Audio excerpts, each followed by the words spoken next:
Trump administration has announced it will pull the United States out of a UN immigration compact. Some people dislike all borders, though. Peter Sherman founded the group One Global Democracy. It advocates for abolishing borders and countries. He rejoins us now. Great to see you, Peter. Sorry about that. So I just wonder, why now? It seems like the rest of the world is moving in exactly the opposite direction. You had Brexit, you got the Catalonian separatists. Around the world, you're seeing things become disaggregated. People don't want to be part of big organizations anymore. You're saying the answer is a global government. Why? So, hey, Tucker, thank you for having me on the show. One Global Democracy is here to create a new conversation about how we can make a better future for everyone by dissolving separate countries and international borders and giving everyone worldwide an equal voice in handling the big issues that affect us all, like climate change, which of course is the major cause of those tragic wildfires in Southern California, like inequality, which is hollowing out the middle class, as you covered last week, and like unlocking the doors to economic opportunity for everyone. We have a super powerful new video that makes the case for this on our website at oneglobaldemocracy.com, and I encourage everyone to check that out.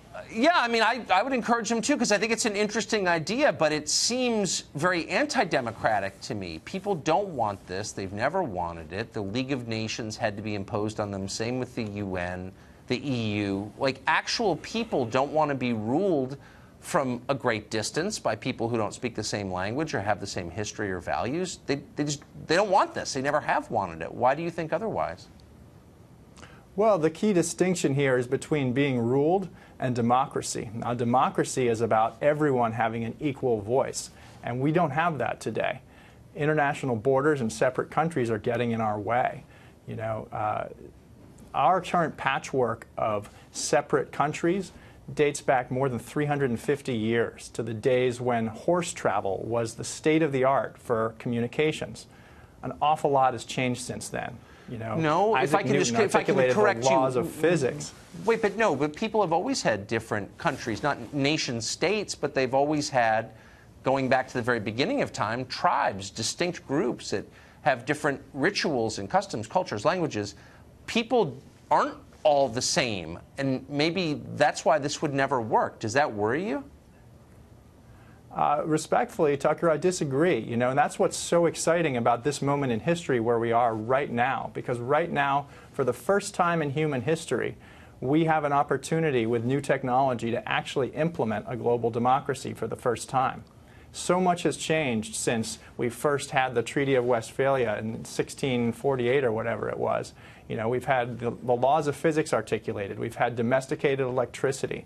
We've had the arrival of the internet and now blockchains. But none of that changes. Massively changing the world. But why would you want to?